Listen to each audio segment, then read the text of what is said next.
Selamat pagi Setiawato, Namo Buddhaya. Oke, baik, kita bertemu lagi dengan mata pelajaran agama ya.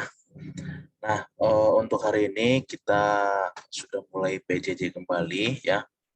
Nah, jadi untuk hari ini kalian menyimak video yang Bapak akan sampaikan ya, materi yang akan Bapak jelaskan. Oke, Bapak akan share screen di sini. Untuk materi hari ini adalah manfaat meditasi ya. Nah, pertemuan minggu lalu kita sudah membahas tentang pengertian meditasi, kemudian pekerjaan-pekerjaan yang memerlukan konsentrasi tinggi, kemudian adalah halangan dan atau rintangan ya di dalam meditasi.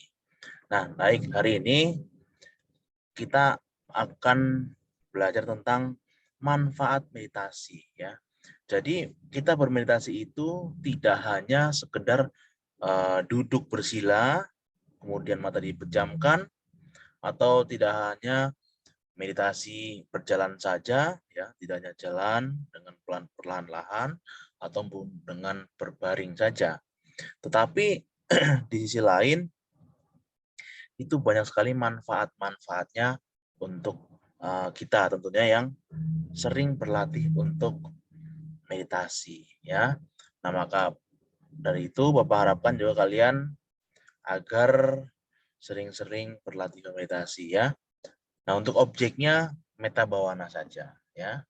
Untuk sementara objeknya meta bawana yaitu mengembangkan perasaan cinta kasih kalian ya kepada semoga orang tua saya berbahagia, kemudian semoga keluarga saya berbahagia, kemudian semoga teman-teman saya selalu berbahagia, semoga semua makhluk selalu hidup berbahagia. Nah, itu kembangkan itu terus ketika bermeditasi ya.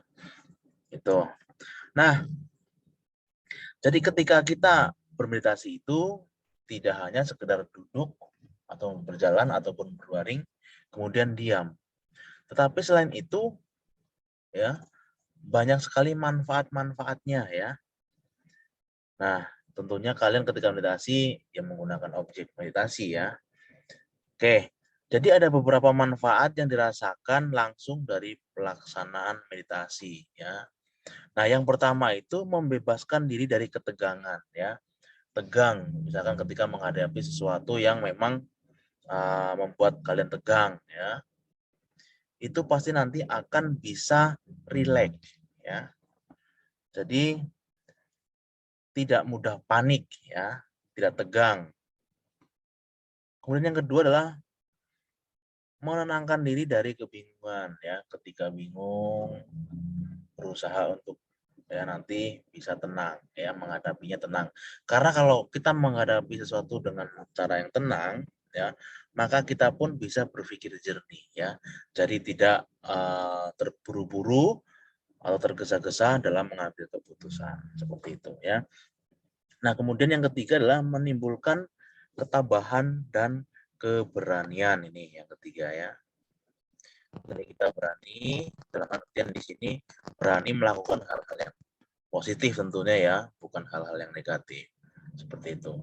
Dan yang keempat adalah memiliki kepercayaan terhadap diri sendiri ya. Percaya diri. Kadang ada beberapa orang yang memang tidak percaya diri atau pemalu ya untuk menyampaikan misalkan pendapat di dalam kelas ataupun untuk menyampaikan sesuatu hal ya yang berkaitan dengan pembelajaran misalkan. Nah, itu karena kurangnya rasa percaya diri maka cenderung diam saja ya. Tetapi dengan bermeditasi ini maka nanti akan memiliki kepercayaan terhadap diri sendiri ya. Percaya diri dalam hal apapun.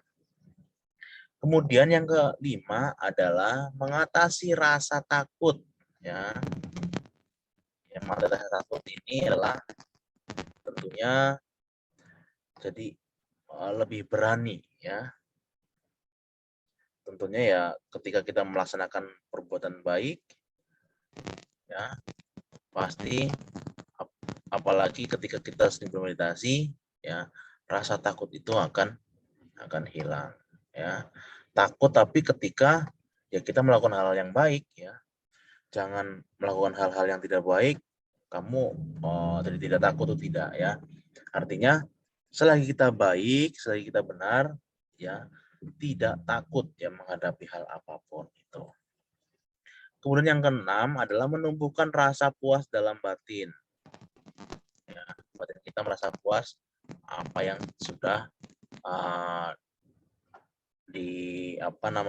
diraih ini ya. Kemudian yang ketujuh, menimbulkan dan menguatkan daya ingat. Nah ini yang suka pelupa ya. Ketika sering bermeditasi, maka akan menguatkan daya ingat kita. Yang suka pelupa ya, kemudian misalkan datang ke sekolah lupa untuk membawa buku dan yang lain sebagainya, atau lupa belum mengerjakan PR. Nah itu merupakan contoh-contoh daya ingatnya lemah. Ya, tetapi ketika sering bermeditasi maka akan kuat daya ingatnya. Kemudian yang ke-8 adalah memiliki kepuasan ya dan ketenangan batin. Kemudian yang ke-9, mengerti tentang cara mencapai tujuan hidup. Ya. Kemudian yang ke-10, mampu mengendalikan kemarahan, kebencian, dan rasa dendam. Nah, ini adalah yang sering muncul dalam kehidupan kita sehari-hari ya. Itu rasa marah karena misalkan diusilin sama teman atau dibuat marah sama teman ya. Karena kita diusilin sama teman, pasti akan marah. Nah, dari marah itu pasti akan timbul kebencian. Kemudian setelah benci akan timbul rasa dendam dan mencoba untuk bagaimana saya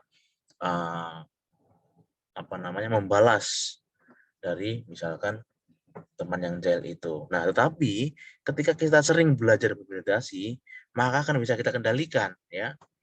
Tidak mudah marah ya, tidak mudah membenci orang, dan tidak akan mempunyai rasa dendam kepada orang lain. Nah, ini penting sekali ya.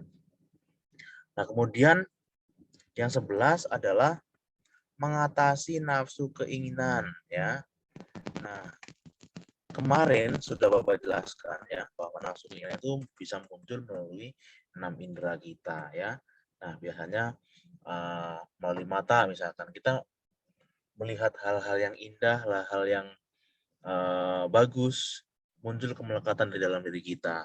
Itu ingin selalu berulang-ulang. Misalkan pergi ke suatu tempat yang tempatnya bagus, ya dilihatnya bagus gitu, maka akan muncul rasa selalu ingin pergi ke situ. Ini timbul kemelekatan, ini namanya ya.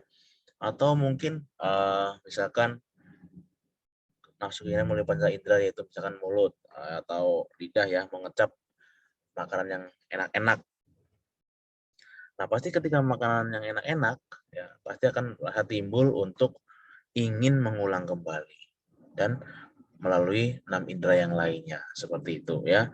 Nah, ini adalah bisa kita ketika bermeditasi bisa mengatasi nafsu keinginan itu biar tidak terlalu terulang-ulang terus-menerus ya. Nah, ini.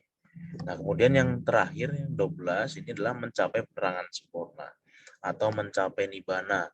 Nah, siapa yang sudah mencapai penerangan sempurna ini? Itu guru agung kita atau Sang Buddha ya.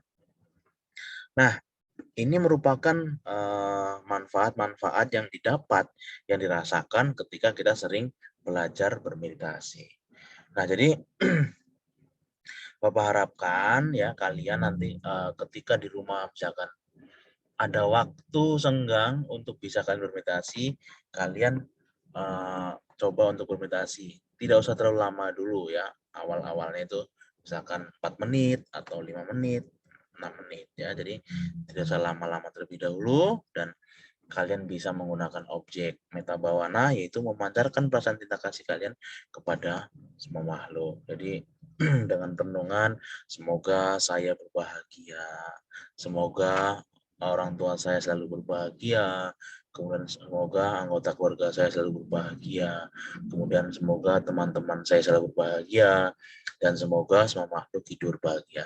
Karena dengan kita merenungkan sifat-sifat seperti itu, ya, maka pikiran kita akan timbul pikiran-pikiran yang positif, ya, tidak akan timbul pikiran-pikiran yang negatif, ya. Jadi itu kalian renungkan secara terus-menerus, ya. Ketika kalian sudah mulai tidak konsentrasi, kalian ingat lagi, renungkan lagi itu terus-menerus, ya. Jadi itu kalian bisa lakukan misalkan di pagi hari atau malam hari atau sore hari, ya. Silakan sesuaikan waktunya yang tepat. Ya, jadi tidak bisa kita samakan semuanya karena kan tentunya setiap orang itu punya agenda atau kegiatan itu berbeda-beda seperti itu, ya. Nah, baik, itu merupakan pembelajaran pada hari ini, ya, yaitu manfaat meditasi. Kemudian yang kita bahas di halaman 168 seperti itu, ya. Oke, baik, Bapak ucapkan terima kasih kalian sudah menyimak pembelajaran pada hari ini. Mudah-mudahan apa yang Bapak sampaikan bisa kalian memahaminya seperti itu, ya. Baik, Bapak ucapkan terima kasih. Selamat pagi, Sotiotu, Namo Buddhaya.